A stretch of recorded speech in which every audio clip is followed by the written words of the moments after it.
Happy chess day, everybody, and welcome back. After 6 rounds of the 2025 FIDE Grand Swiss, there have been upsets galore, teenage upstarts, and a world champion suffering consecutive defeats. But one thing is crystal clear amongst all the drama. Parham Maksudlu alone in first place with 5 out of 6 points. There are many players hungry, chasing him closely. But as you look at the top 10 performers as the players entered the first and only rest day of the event, 8 of those players are rated under 2,700. And that means that the Super Grandmasters have fallen, but they still have a chance with 5 rounds remaining. This video will focus not on the teenage upstarts, those stars in the rise like Abhimanyu Mishra, Marc-André Morizzi, and Yeij Erdomush. Instead, this video will focus on some exciting endgames that you may not have noticed all the wrinkles in. So without further ado, I'm going to hop right into the chess and show you the game in round 2 between Vincent Keymer and Jeffery Xiong. Because as you look at this position, Vincent Keymer, the young German Grandmaster, he has an extra pawn with the white pieces, and we have a position, an endgame, with bishops of opposite color. So when we first dive in here, we want to notice that there are some weaknesses that black has. Notably, the pawn on f7 is a light square, and this bishop on g2 would love to reach a new diagonal and start going after the black's pieces. This bishop, for the moment, is pinned. It is black to move anyway, but that bishop would not be able to move because it would be checkmate. Now, I mentioned that weak pawn on f7. Some of you may think, let me just go and defend, get passive. That is not going to be successful here. Going backwards, that's not going to help. The bishop still slides in, and if you move your king up, say to g7, white can push this pawn to a6, and you can see that white is the one making progress move after move, and black doesn't have a clear idea. Now, putting a pawn in a light square may give your opponent those much-needed dark square access, especially for a bishop that's sitting all the way here. But can you spot why bishop to b6 trying to close off the white rook is a mistake?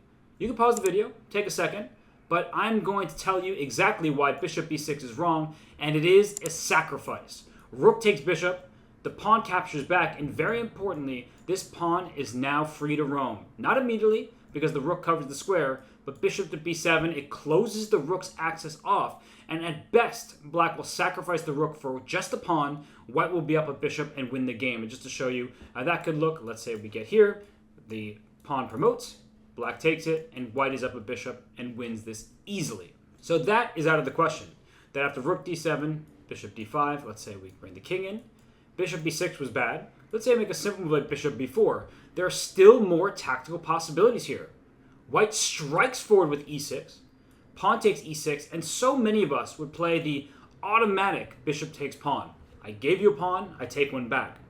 But you can see the evaluation bar went through the roof at the moment, and it's not just because of a trade. Here, rook b7, taking advantage of your latest pawn push on the queen side, because if the rook takes, then the pawn captures back, and guess what? Black cannot stop this pawn from promoting. The e5 square is off limits, and that means that white gets a new queen and wins the game. And if the rook said, I'm not going to trade with you, I'm going to slide over to the only safe square, then the bishop does take the pawn. The rook is now under attack twice. If you take the rook, you're still going to allow white to get a queen. This is game over.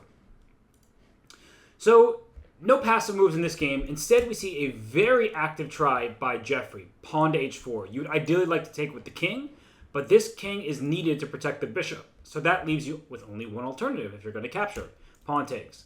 Rook gives a check. And here it seems like there's only one move, because the king is in check. You don't want to give away any pieces to block. King g4. That was what was played in the game.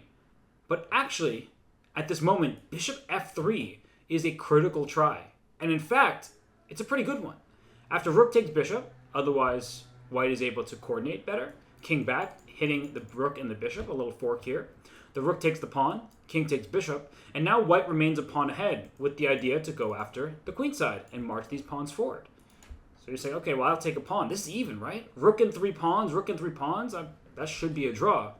No, not here. It's not just about pawn quantity, it's about pawn quality in the endgame. And here after rook to b7, you already see that this pawn is in grave danger. That's not a good look for black at the moment. You play pawn to a6, sure, white could consider going after this pawn, but this move is actually not best. You'll see that the advantage is very high right now. After rook to b6, that advantage is going away.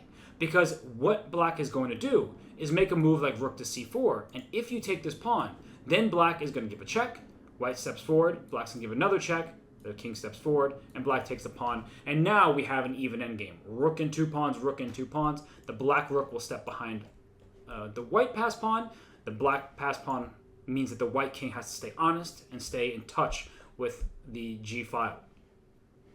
So this type of position, right, this is one where now suddenly it looks even, but just a few turns ago I was saying it's not. And the reason why is that after pawn to a6, the rook chases, not rook chasing, that allowed the equality. Here white has an amazing move. Pawn to e6. What are you doing? You're giving me a pawn. So wait, are you just going to... I thought we said that the black rook comes in and it's about to be a bunch of trades. That's true. That would be a bunch of trades. But you're actually giving away the pawn to play pawn to b4. And the point still is not immediately clear. You just gave black an extra pawn. We started this position with white having a lead on material. And if black says, I'm going to bring my king over, this is the whole point. That you push your pawn. You don't even take here. That's the amazing part about this endgame. You push again. So white is suddenly down 2 pawns. But because of that move e6, the black king cannot escape the last rank. And why that's so important is that after rook a4, pawn a7, if this black king, I'm going to pick it up, it's going to run, black is fine. Black made me better. You're up a couple pawns.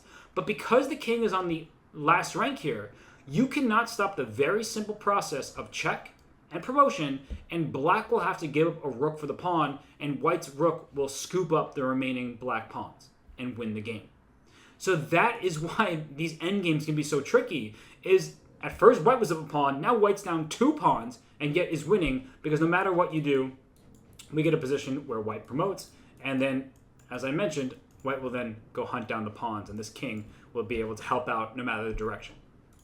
So, as we return to the game, those defensive ideas, they're not going to pan out. Instead, bishop f3, there was an idea, didn't get played here. White had 6 minutes left. You can forgive Vincent for not spotting this idea. He quite quickly played king to g4. That looks like the only move in the position. But bishop f3 was available and strong, but gave black some drawing chances.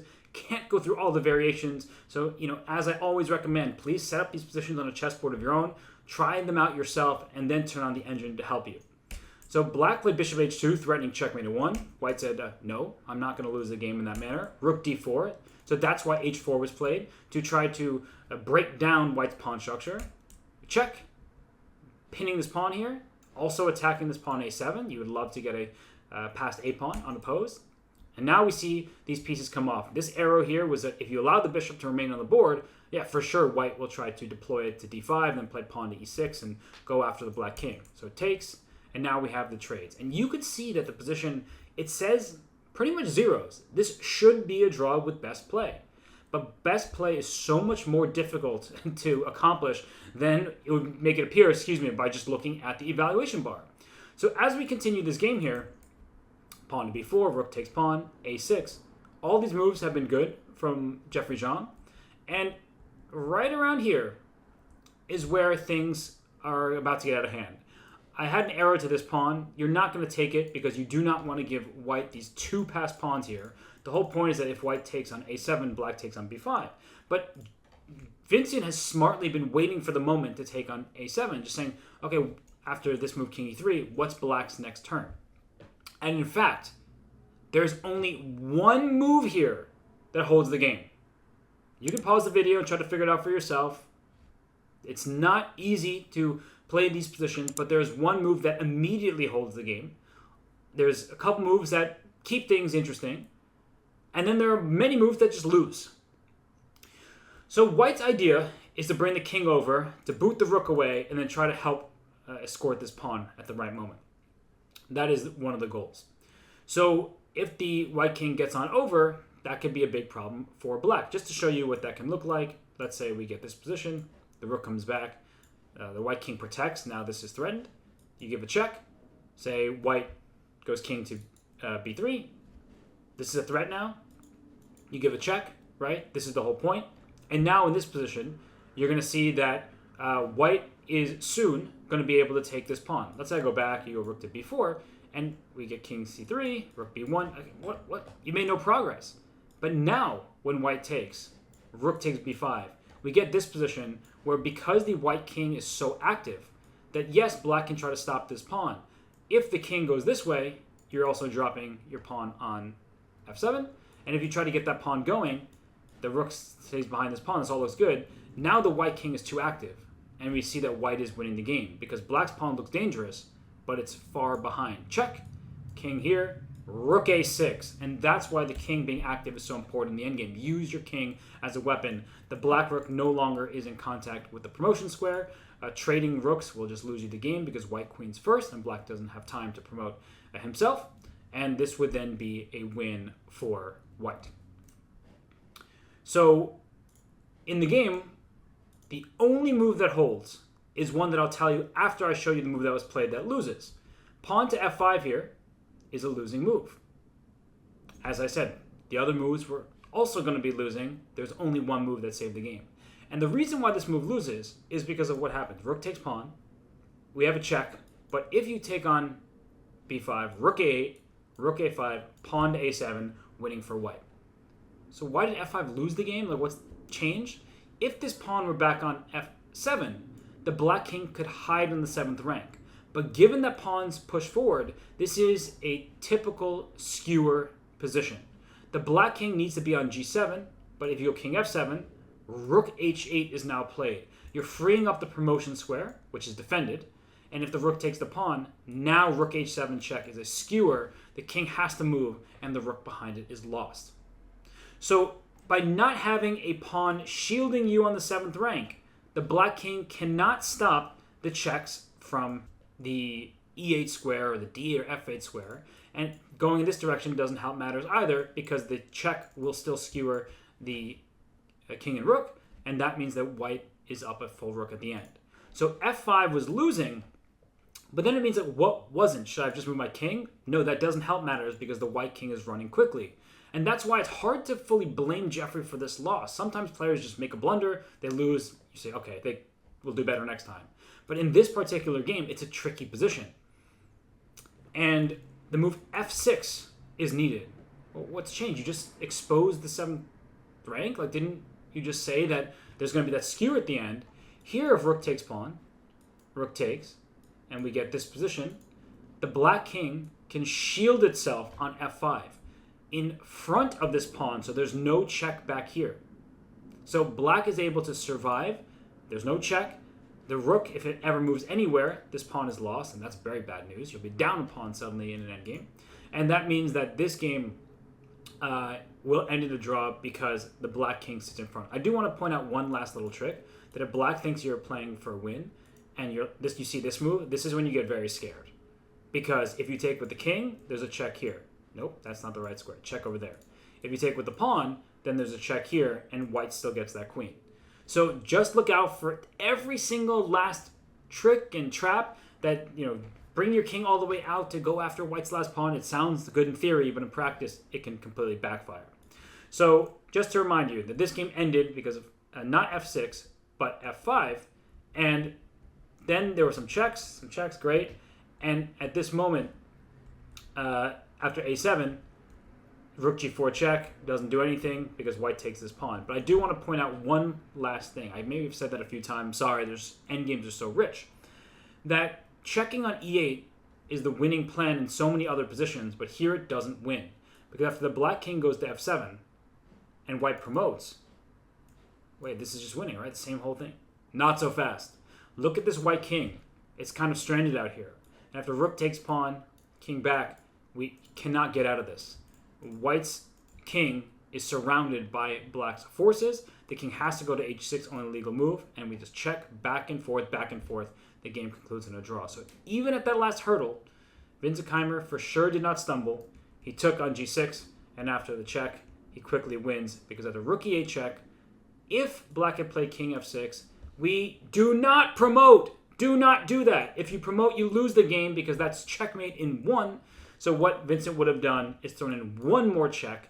That way when the king moves somewhere, doesn't really matter where, now when white promotes, the check is just one single check and the white king escapes.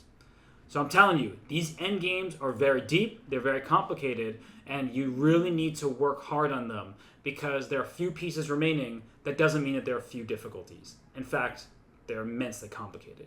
And the next example of this will show you how complicated endgames can be, because I have the endgame between Sam Shankland and Alireza Firouzja in store for you all. And this position arose after 29 moves.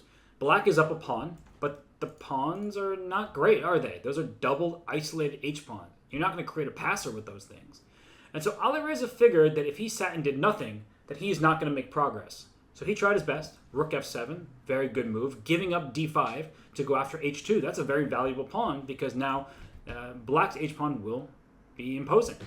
Knight takes bishop, pawn takes, king e2. All these moves look very good. And this was a moment when I was watching the game. At first I was like, I don't fully understand. And then I realized the concept was deep. And Alireza Firouzja is a beast. It's not to say that this current position is winning, because objectively speaking, we know it's not. But if Alireza tried to cling on to his extra pawn, this position is not one where Black has realistic winning chances, because this white rook attacks h7, stopping g3 from happening. That's just a trade of pieces. The white king can start coming after the black pawns. The black king can't even come over because d5 will be lost. So it's not a realistic winning attempt. But what Alireza did is the best idea, rook f3. And I was like, I don't understand. You're just allowing your opponent to attack your pawn. But here Alireza had the foresight to go for this endgame. And the point I really want to stress at this moment is that you guys have the evaluation board off to the side. The players do not. This poses the most difficulty to the opponent in a live game. And that is critical because at the highest level, they play super accurately. They're often playing the best moves. But when you get complicated positions, that's when players tend to go wrong. If it's straightforward, well, they'll just make simple draws. But this endgame now forces the rooks off. And I was like, what is this? You don't have a passer, you have an extra pawn, but it's not real. But what Black does have, tempo-wasting moves. So please just sit on that concept for a second. What do I even mean by that? So if the kings are in opposition to one another, we have this concept called Zugzwang, where you want to pass the turn to your opponent. But oftentimes you don't have just things to do. Here, Black will have the move h6. At some point, h5. And also h4 up his sleeve. That's 3 tempo-saving moves. Or wasting moves, I should say. And that can be of critical importance in an endgame of this nature, where it's only king and pawns. White stepped forward with the king. Black said, I'll do the same. Why not? Let's get active. And here, Sam Shankland made a losing move, objectively speaking, but one that was not capitalized on. c3 was played, and this is losing. The reason this move is not good is Black plays b5 now to gain some space. Let's say White plays over like a3, kind of a wasting move, a5, and then let's say we get this kind of position, a4, check, and now the king goes to d6. This is exactly what I'm talking about. This position here would be terrible for Black if Black had to move. If Black moves the king to e6, the white move, king moves to c5, and down goes this pawn.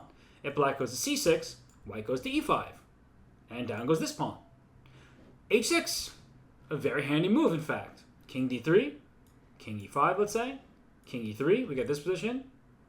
And what's the main theme of this endgame? h5. So now the white king needs to make a choice. If it goes to f3 to go after these pawns, Black has the move d4. After a pawn exchange, now we see where the black king is going. It's a bit of a juke move, right? You pretend like you're going one direction, quickly swerve to the next, and you leave the defender in your wake. So the king is coming to c3 to win the a-pawn, and Black will get a new queen. So we see that the white king probably shouldn't step in that direction, but if it goes to d3, now king f4. And we have to do a quick count. 1, 1, 2, 2. Okay, it looks like Black is getting there first because Black has this pawn on h3, but I will just go through those moves so you don't have to visualize, but we can actually just work it out. King takes d5, king g2, c4. So I can take on c4, but I think it's even better just to go this way. The pawn takes b5, king, don't know if it matters, and then h2, you see what happens. At the end, Black gets a queen first with check most importantly, because otherwise White would also get a queen. So white loses this endgame by 1 turn. If this king were on a different square, this wouldn't be losing. And that's why these endgames are so tricky. It's like you have to calculate 10 moves in advance and have pinpoint precision at every turn. So as I was just showing, that in a position like this, when the king goes f4, white cannot just go forward. So let's go back. Let's try to stop this king from entering. King e2, king e4.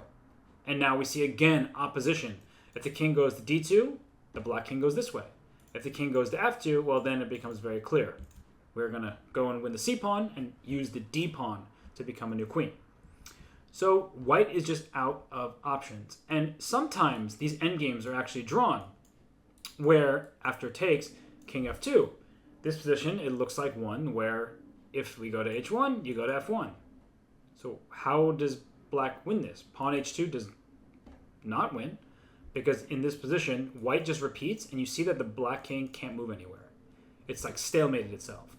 And sometimes these positions are actually losing, but here, after d4, it's a draw. Because if you play c4, then black wins just by taking, and a new queen will appear.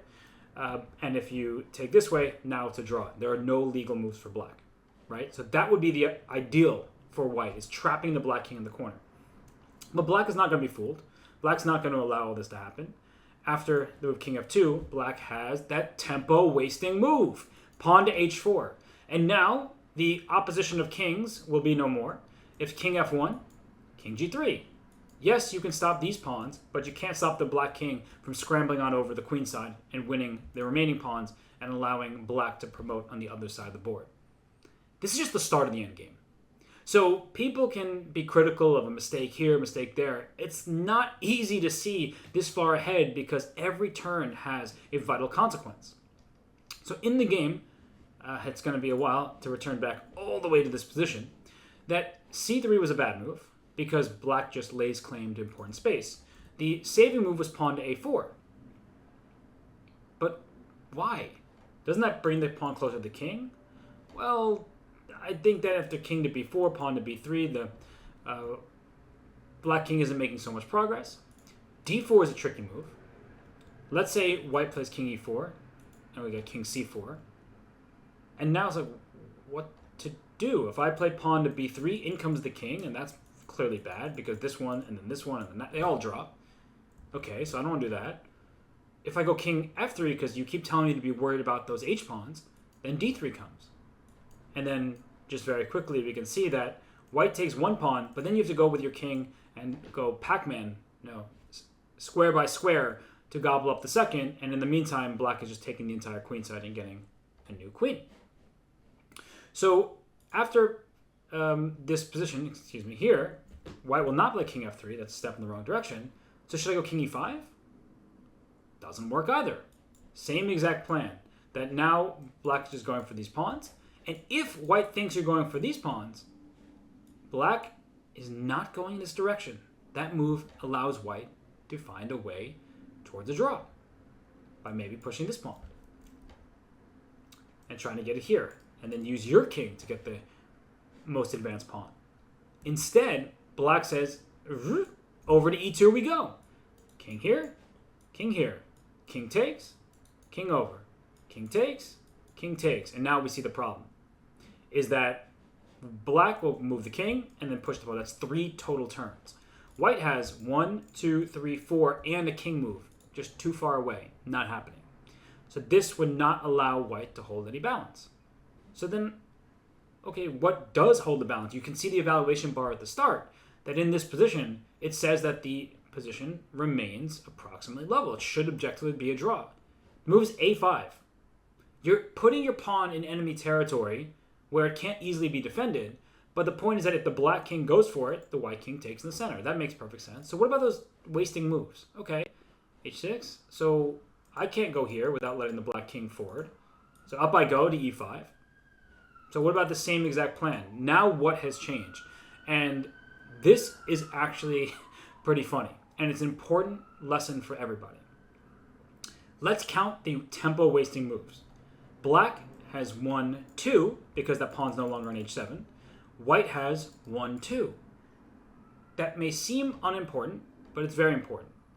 Let's say white plays king to d5, if black goes into c2, I'm making you choose your path. White can play pawn to b4 and then protect this pawn over here. And so let's say you go here and king c5. Now if you play a move like king c3, white can even push this pawn, and you can see what's happening. Suddenly black is the one who needs to be very careful, because it's the white king that is about to go and start eating pawns. And in this position, let's say I go here. Am I going for this pawn? King c5 actually does hold, but this is ridiculous. I will just show it to you because it's the most ridiculous thing ever. Oops, sorry. You go this way. This is the same idea, just in a different direction. King to f2. And this is why these positions, we want to count our resources. How many saving turns we have. I said for black 2, for white 2. So in that other example, black won this game because the white king had to budge. But after h5, b3, h4, b4, something's different. It's the fact that the pawn was already on h6, so you had only 2 instead of 3 possibilities. And that means that the king goes, the white king goes, and we are going to see a draw by this little back and forth. If black decides to push this pawn, this is how you lose games, because after king f2, you push. You now have only one move available, or excuse me, 2 technically, but the same result happens. Whether it's b6 or b5, en passant is forced, a5, and then here we get a new queen and checkmate the black king. This still isn't even going to the full depths of the endgame, but it just goes to show you that the evaluation bar, it tells you the position is equal. Of course, slightly better for black, but objectively with the strong engine, it tells you that this should be a draw. But this game was not that. c3 played. b5 I mentioned was the win. Instead, b6 was played. a4 by Shankland. King c6. King up. Okay, we have a little bit of opposition here. Shankland plays b3. Good move. h6. Throwing it back to Shankland. King d3. King e6. Okay, we're getting a little repetition. King e7. So what Firouzja is doing is he's trying to make this tricky for Shankland, saying, do you know where to put your king? Shankland says, yeah, same idea. Okay, back we go. Now the black king is in the center, making some progress. If you allow the black king to get forward, that's not good. So white says, let's get opposition going. h5, tempo-wasting move. b4 played by Shankland, a5, and now king to d3 was played, still holding the balance. But I think this was the moment where things started to get out of control. Is what Sam had to recognize in these positions here is that with the opposition, he can make a move like b5. B takes a5 is not good because after pawn takes back, white has to make a choice, and it's a bad choice. That after king f3, now black has pawn to d4, takes, and we see that the black king will run over and win the a pawn. White is too slow here. It reminds you perhaps of Searching for Bobby Fischer, where we get a position where both sides are taking the rook pawns, but it's too slow. And there's not going to be a skewer in the long diagonal. It's just very simple. That we get this 1, 2, 3, and white has 1, 2, 3, 4, 5. Way too slow. And black will get a queen and stop the pass pawn. So this was not going to be sufficient for Sam. Taking on a5, that's a bad move. And if the king went in this direction, the black king comes in. The white king steps back, the black king creates opposition. And no matter which way you go, you're either going to lose your h-pawn, or you're going to lose your c-pawn, and black is going to get a new queen. If you go in this direction, it's very obvious, because black just takes and has the passer. If you go here, just to remind everybody of what we've been talking about, king takes, king here, and you have the winning move, pawn to h4, throwing the turn back to your opponent, and then the king will escape on the g-file and either run over and steal c3, or h-pawn is promoting. So these rich ideas keep getting richer. Which direction to go to is not easy. In this position after a5, b5 actually holds this game. Why would you make that move? Doesn't that allow the black king at some point to step forward? It does look like that. It really does look like at some point the king will get around. Or you make a move like h4, but this move you don't want to play. You need to reserve that in your back pocket.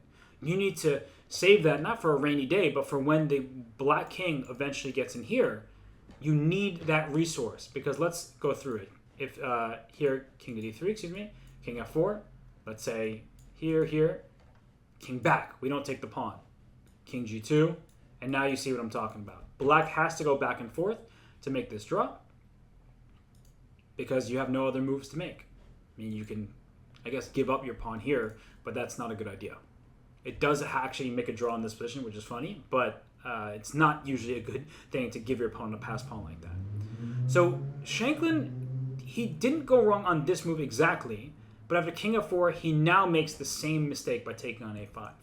He had only one idea here, king e2, and after king to e4, let's say, he needs to make the move b5, but this looks losing.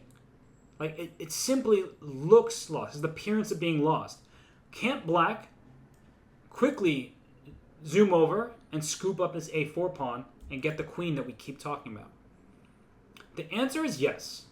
But by keeping an additional pawn on the board, what Shankland has done for himself is created a new target. What am I talking about? What new target? This pawn here. Huh? If d4 is played, takes. White plays king f3. And you know how I was talking about that juke? You know, that pivot? Just, it looks like the white king is doing that same very slow thing that won't be in time. King c4. King g3 is losing. Done. You just go and take this pawn and win the game. But what you have here is king e4. Black goes here. King d5. King takes. And king c6. Protecting this pawn. Attacking b6. And when all is said and done, this is all very straightforward now. King b4, king b6. a4. Oh, that looks dangerous. King c6. a3. Boom. a2. Here. a1 equals queen. b8 equals queen. And now we have a draw. So, pardon me for pardoning Sam Shankland. These endgames were super tricky. And in the moment that Sam blundered, in this moment here where he took on a5, what he had to understand was he needed to put his pawn on b5. And then his king eventually was going to run into this position via f3, e4, d5. Can you even visualize that? Like, the white king steps to f3 and sprints over to c6. That looks like you're making up chess. But that's what needed to happen. And that's why endgames can be so tricky. Because no matter how much time you have, it's not simple to assess properly and also visualize that far ahead. In the game, pawn takes a5 was played. The king stepped up. And he tried to keep that, this is resignation, because black has that game-winning, tempo-wasting move. And going up this way does not work at all. In this position, king f3, takes, just to show you, c4, takes, c5, king moves somewhere, c6, and this loses by one tempo as well, because c7, black gets a queen, white gets a queen. Check. Sorry, that's a check to the king. No queen for you. The black queen will just come back and stop the pawn with queen h3, sit on c8, and win the game. Chess is a beautiful game. It's a beautiful game to spectate. It's a beautiful game to analyze. But when you are the player and you are saddled with this really difficult choice in this moment here, after playing a bunch of accurate turns in a row, to find the fact that you need to cement this pawn in place, and I'm going to show that one last time, that in this position, b5 is the only drawing move. It doesn't look like it. It looks like you're just allowing black to do everything we've been harping on. But here, the point is that the white king quickly dashes over and wins b6. And just to show that one final time before wrapping up the video, is that black gets a queen for sure, but what white does is get a queen of his own. And that means that the position fizzles out into a draw. Chess is wild. It's beautiful. I hope you enjoyed these two games here. I mean, just so much complexity in the end game. But these players, they're doing the hard work. I tip my cap to them, and I tip my cap to all you for sitting through this really fun, but also perhaps draining video on the end game. So thanks, everybody, and hope to see you soon.